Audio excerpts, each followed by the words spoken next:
bana.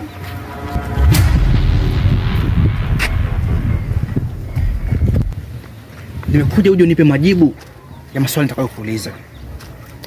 La sivyo atachimbika. Jongo,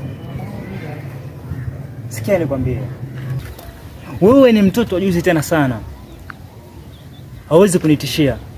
Halafu isitoshe, tambua huko kwenye hema yangu. Naweza nikafanya chochote kile ninachojisikia. Nimekuja kistaarabu.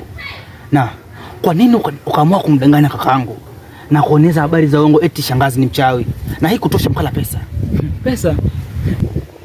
Ngona pesa nini? Ama itakuwa bado ni fietu, si ndivyo? Pole pole basi. Natumai habari zangu bado unazo. Nitakwambia.